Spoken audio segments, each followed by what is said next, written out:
is how he learned to play soccer. Pio was always good at soccer.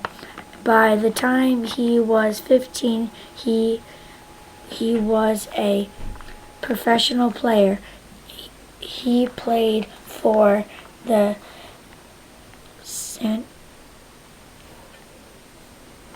Centennial Brazil. With Pio on the team, the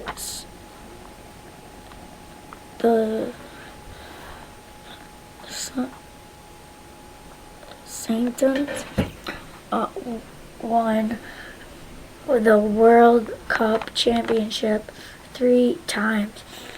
The winner of the World Cup is the best team in the world. Always even one in the world has heard of Pio. The student you just heard reading out loud has dyslexia. Even though the student is in the 4th grade, he still struggles with reading. For students with dyslexia, reading is much, much harder than just sounding out words. Today we're going to talk about those teaching methods that must be used to teach children with dyslexia and other struggling readers to read.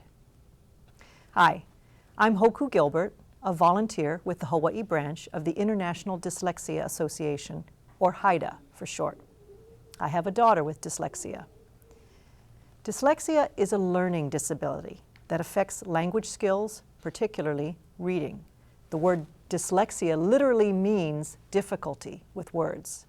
Now, as you may recall, in HIDA's earlier Dyslexia 101 presentation, Signs of Dyslexia, Parents Trust Your Instincts, we encouraged parents to watch for signs of dyslexia in their child's spoken language, reading, writing, math, and executive functions. Early identification of dyslexia is so important because the earlier a child starts receiving proper reading instruction, as early as kindergarten, the more effective it will be in teaching him to read. But before we start, we'd like you to experience what it's like to be a struggling reader. We will be showing you a coded message, and you will have to use the code to decode it. Look at the code on your screen. It works like this. When you see a letter or letter combination that's in the left column on your screen, pronounce it as the letter or letter combinations on the right column. For example, when you see P, pronounce it as R. And when you see W, pronounce it as S or Z. Now use the code to read the sentence on your screen.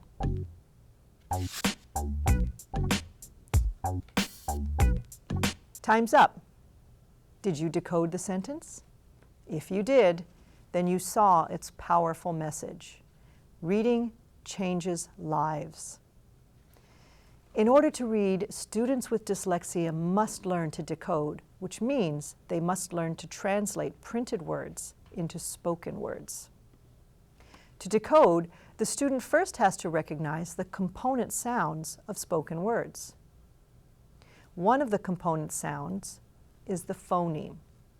For example, the word R-E-A-D, read, is made up of 3 phonemes, R, E, and D. Then the student has to be able to match the words he sees with their component sounds.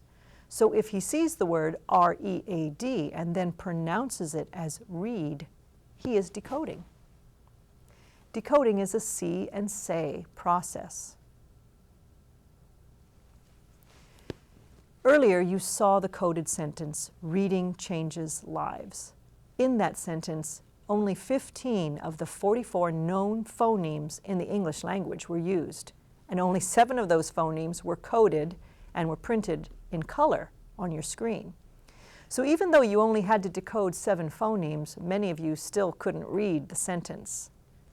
For students with dyslexia, reading is much, much harder than decoding 7 phonemes. You have to crack the entire code.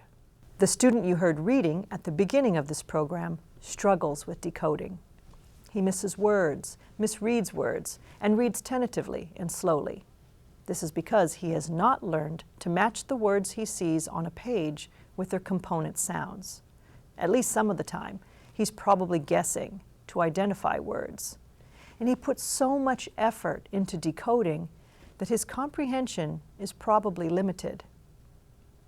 The student has not really learned to read, and his struggles will increase as reading assignments and vocabulary become more difficult. Students with dyslexia can be taught to decode and ultimately read with structured literacy instruction. Structured literacy instruction is based on 4 principles. It is systematic, which means the student is taught with step-by-step procedures. It is cumulative, which means instruction builds on concepts previously learned by the student. It is explicit, which means it is direct and deliberate, with continuous correction and interaction between student and teacher. Finally, structured literacy instruction is diagnostic, which means the teacher carefully and continually assesses the student's progress and tailors instruction to the student's needs. The instruction can also include multisensory techniques. For example, the student sees a written letter. The teacher pronounces the sound, the student repeats the sound, and the student writes the letter that makes the sound.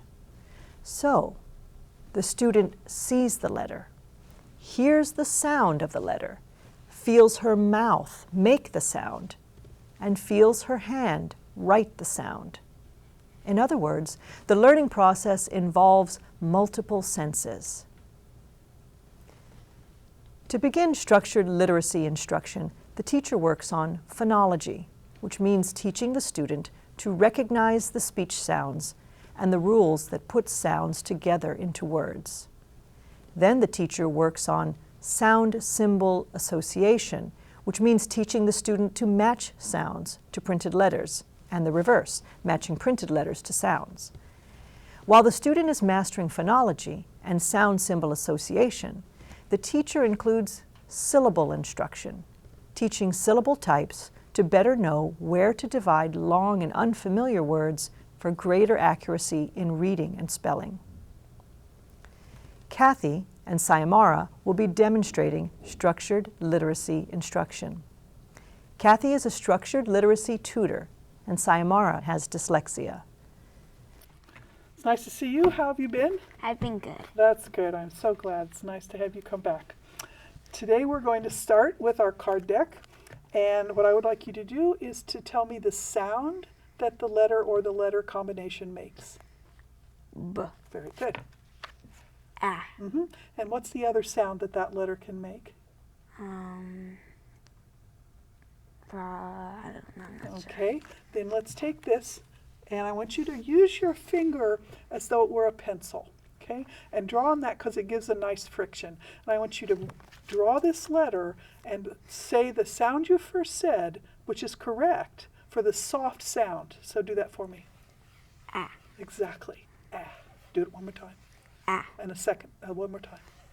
Ah. Very good. Now that's the soft sound. Now what I want you to do is to tell me the hard sound, which is the same as its name. So what is that? A. Exactly. 3 times. A. A. A. Very good. Now review for me. What's the soft sound? Ah. What's the long or the hard sound? A. Very good. Excellent job. Perfect. Very nice. Now put a T there. What would that say? 8. Exactly. What is it that makes that A say its name? The E. Exactly. And here's where I have a little card that I wanted to show you because I thought it was so cute. What's that? What do you think that means, that those stars above that E? That the E controls the A. The E controls the A, exactly. We call it a magic E because it does this job so that you don't actually say the E right, but the E makes the A say what? Ah. So, I mean A. yeah, very good. Exactly right. So put a T there again. 8. Excellent. Very good. Very good on your cards. Now, let's read some words that use those sounds. Okay? And so start at the top and read across. rabbit, contact, pencil, Perfect. sudden, Uh-huh. disput. Now, that's very close. That's what it would be if there was no silent E. What's that silent E gonna do? Dispute. Dispute, exactly right. Confuse. And then the last one. Band. Okay. So for the first part, we're working on something we call phonology, and that means the relationship between the spoken sound that the letter or the letters makes and the written form of the letter. And for a dyslexic learner, that's not obvious. You have to explain that to them. Okay. And so you manipulate the sounds in various ways to explain the relation of the sound to the written symbol. So the first set of exercises are called the see and say exercises. You see the written letter, such as B, but you don't say the name of the letter, you say the sound. I see. Okay. Okay, and go through the word pack that way, or the letter pack that way, and then the student reads words using those sounds. So the teacher has to construct the word list so that it reflects the sounds that the student has done. You don't throw in sounds in a word that haven't been covered. I see. Okay, now let's come back to this one. I want you to come back to your orange cloth because it makes such a good friction. And what we're going to do is we're going to trace the first sound of that. What's that? B. Trace that for me. And then what's the second sound? R. And the third sound? A. Only what does it say? A. Very good. And the fourth? Mm. And the last? D. Exactly. Now you've got all the sounds in there. Say them all together for me. Brand. Very good. Very good. Brand. Brand. Then there's a strategy of correction that you may have noticed I use this. You want to feel that? Oh, yes. Feel how it makes a nice friction. The student uses her finger as a writing instrument. Okay. And the idea is you're creating body memory with that feeling of friction. You can write in sand. And it's really important, you don't want to overuse that because it's a really powerful memory device. So you use it to correct a mistake, but not just all the time. Okay. Because it kind of dilutes it. Sure. But it has such a nice feel to it, and the idea that the knowledge kind of goes up your hand and arm and kind of into your head, that your nerves are carrying that knowledge. Now let's just look at these words for a minute and make sure we know how to use them in a sentence. Which of these words rhymes with habit? Rabbit. Very good. Which one starts with your new prefix, which is? Con. Which word starts with the prefix con? Contact. Very and good. Confuse. Oh, you got two of them. Very good. Which one means the same? Now this is one you might not know. That's okay. Tell me if you don't. There's one word here that means the same as an argument. Dispute. Very good. So if you and I had a dispute, we'd have an argument, okay? Okay.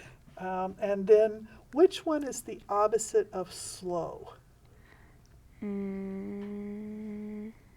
Sudden. Yes, very Okay. good, very good. I'm going to say the sound. I want you to repeat it and write it, Okay. okay? So the first sound is B.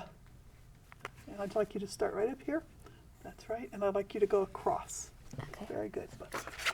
B.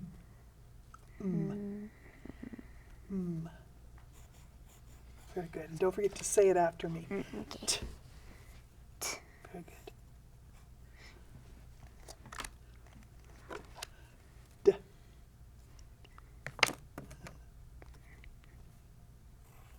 D.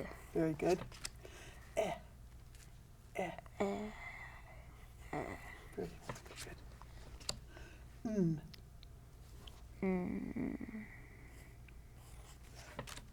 Ah. Ah. Okay, now that is also a vowel, but think of, let's see, think about a key word you might know, a common word that starts with the sound ah. Ostrich. Ostrich, exactly. Very good. Now, vision ostrich in your mind. What would you write the first letter to write ostrich? O. Very good. Write that for me. You can just, that's exactly right. Very good. Put a cross, an X through that. There we go. That's not the one we had. And say that one again. Ah. Very good. Beautiful job. You know your sounds really, really well. All right, so now I'm going to ask you to write some words. Okay. And the first one I'm going to ask you to write. When I say the word, I want you to repeat it and then write it. All right. And the word is clump. I have a clump of grass. Clump.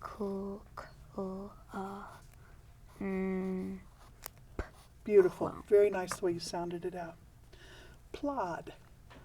The horse will plod along. Plod. Perfect. Nest. The bird has a nest. Beautiful. And the last one is stand. I stand by the house. And. Beautiful. All right, now let's come back to this one. And here, in order to hear every sound, I want you to take the hand you don't write with. Okay. Okay, so that's your right hand, right? And I want you to start with your thumb Okay. and go across. And I want you to tap out every sound in the word stand. So what's your first one? Second? Third? Fourth? Last. Very good. Every finger got a sound. Now, put those letters together. And. What's the word? Stand. Exactly. Now, what did you write? Sand. Exactly right. Write stand next to it. And. Very good. Perfect job. All right. Then we reverse the process and have the exercises called hear and write. And that's when I say the letter, so I'll say B, and she has to repeat and write the letter that says B. And the same sounds that she did before. And then I say the words, and she has to repeat and write. Okay, so the sound this time is coming at her from me. Right? Okay. And if there's a mistake, then we again use the hands. This is a very multisensory way of teaching, and the sense of touch is really a powerful learning tool. And so we do this thing called finger spelling. So the student starts with, uses her non-writing hand. Are you a lefty or I'm right-handed. Okay, so you use your left hand. You'd start with your pinky Okay. because that's the way that English flows. It goes from I left to see. right. Okay. And you would, let's say, take the word stand, and you'd go s, t, a, n, d. And every letter taps a Taps. sound. I mean, every finger taps a sound. And again, it travels up, and the child sort of just incorporates the learning into their body. Now, we're going to learn a red flag word. Red flag words are those words in English that don't make any sense. Okay. You just have to memorize it. Whereas a lot of the words in English, even though people think it's crazy because there's so many things that are hard to spell, actually do follow the rules. But there's about 15% that don't, and those are the ones that drive us crazy because you just have to memorize them. Okay, so the word we're going to work on today is the word could. And I'm going to ask you to write it in red because that reminds you that this is a red flag word. It's like a warning, warning, warning. It doesn't spell the way it sounds. So you just have to memorize. So I don't want you to sound it. I want you to say the name of each letter as you write. I'm going to put it here so you can do that easier. Okay. C O U L D. Perfect. And what's the word? Could. Okay, underneath it, do the same thing again. C O U L D. Exactly right. One more time. C O U L D. Perfect job. Okay, then Now- we learned a red flag word on a red card because these are memorized words. You can't, there's no way to sound that out because that L doesn't say anything. Okay. It's one of those 15% of the English language where who knows why they spelled it that way, but they did. And so we're stuck with it. And so you have to memorize it. But it's only those that you memorize. The cards and the writing and the decoding, that's not memorization. That's producing habit. Okay. Okay, so I never would ask a student to memorize those other things. I save memorization for when there's no rule, there's no logic, there's no way to explain it, it just is. Okay? And a lot of people think all of English is like that, but it's not. This way of tutoring, Orton Gillingham teaches the person how the language works. And for a dyslexic child who doesn't intuit that pattern immediately, that's enormously liberating. Suddenly it makes sense. Another way, see, the reason we do this repetition is we're using our bodies to make memories in our brains, okay? Like muscle memory, people call it, right? So if we were learning to play basketball, we'd be out there dribbling the ball. Yeah. So here we're writing letters. So I want you to make your arm into a long pencil, and I want you to write the word in the sky. That's called sky writing, and do exactly the same. Say the names of the letters. C-O-U-L-D.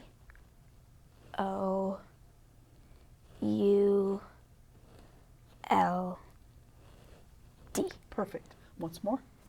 C-O-U-L-D.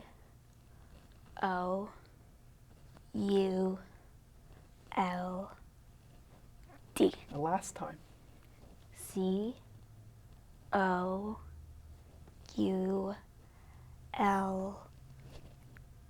Perfect job. Now here's your quiz. I'm going to cover this up with that. Write the word for me. Okay. C-O-U-L-D.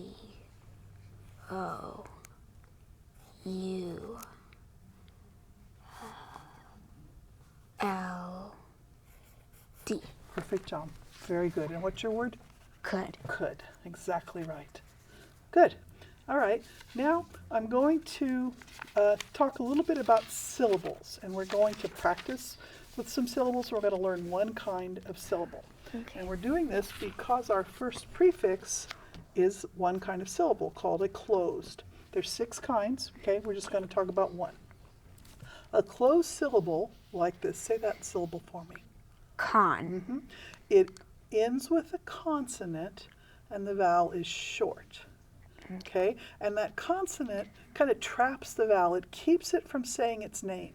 It can't make a hard sound. It has to make a soft sound because the consonant is like a gate that shuts it off. So the vowel is always in the middle. The vowel is always in the middle of a closed syllable, and the syllable, the vowel is always soft. Okay. Okay? Now, let's talk for a minute about what syllables do. Syllables are chunks of a word. Okay? They make words easier to pronounce by dividing internally the word into parts. And every syllable has to have a vowel sound. Okay? It can't be a syllable if there's no vowel sound in it. That's a big major rule in English. Okay. So, what's the vowel here? Oh. Exactly. And where did you tell me it always is? In the middle. Exactly. And what's at the end? A Consonant. consonant, exactly. And that's called a closed syllable. And I wrote this out for you to help remember. A closed syllable ends with a, Consonant. the vowel is Short. exactly, such as, Con. very good. Now I'm going to have you write a couple of closed syllables for me. You can write them down there under your could. I'm going to give you the closed syllable of sub.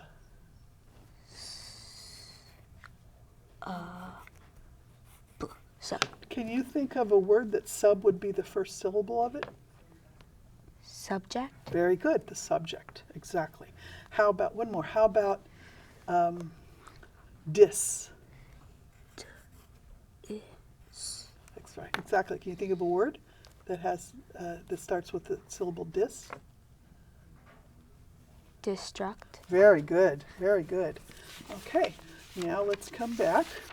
I'd like you to take your pencil and I'd like you to underline this syllable when you see it in the word. That's the first syllable. Where do you see that?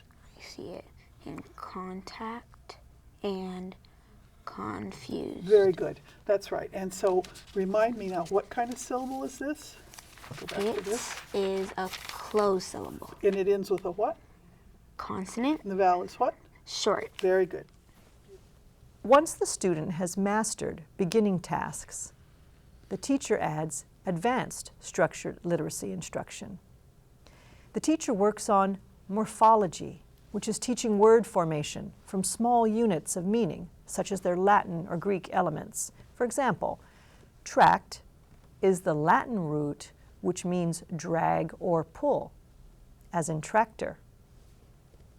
Then they work on syntax, which means teaching the student how to use grammar rules to form phrases and sentences from words. Finally, they work on semantics, which is teaching the student the meanings of words and phrases. This is reading comprehension. Now that is going to make a lot more sense of our Latin that we're going to do today. I would like you to place these where they go. We're going to make a word, and the word is construction. Okay. So where is this one going to go? Because it goes here. Perfect. In the And front. what part of that word is con? A prefix. Exactly right. And where's this going to go? In this over here at the Exactly. end. And what part is shun? It is a suffix. Exactly right. Now, we're not gonna stress this time because we've done it in the past, so let's just review. What does con mean? With. And what does shun mean? Act of. The act of, exactly. So we know it's got something to do with, usually people, but with something, and it's an act of some kind. So now we're gonna put the heart of the meaning. In Latin words, the heart of the meaning is called the Root. exactly, the root of the word. And since half of English comes from Latin, this is really useful because that means you see a word you don't know, you got a pretty good chance that it's going to be, especially a longer word, it's going to come from Latin. And so if you know your Latin and you know how to divide it up, you can take a good guess at what it means. Plus, you can take a good guess at how it's spelled. Okay, so what I want you to do, tell me again, what does the prefix con mean? With. And what does the suffix shun mean? Act of. Exactly. The root struct means build. I want you to write it right there. Build. Good. Say it. Build. And what's that? Struct. Very good. Write it one other time. Build. And what's the root? Struct. Very good. Last time. Build. And what's your root? Struct. Exactly. Now come over here. Next to your meaning, write your root. Okay. Struct. And struct means, Build. okay, one more. Struct. And it means, Build. good. Good. And it means, Build. so if we know this is build and this is with, and this is act of, what does construction mean? Construction means that you're with a bunch of people and you're trying to build a building. Very good, exactly right. The act of building with people is construction. Building together is what construction is. Very good. Say the word again. Construction. Very good. And what's the root? Struct. And struct means? Build. Perfect. Okay. Then we went to Latin. Morphology refers to the small words inside the big word. So the long word we did was construction. So it's got con, it's got struct, it's got shun. And those are all from Latin. They all have meaning. They're all blessedly regular in how they're spelled. Latin, it's so great that half of English is from Latin because Latin is very, very regular. And so we learned the new root, put it together with the prefixes and suffixes she already knew. She wrote a sentence using the word and also using her new learned word, right, which she did beautifully. And then she read a passage using those words. So see how we keep coming back It's a process of reinforcement and coming back.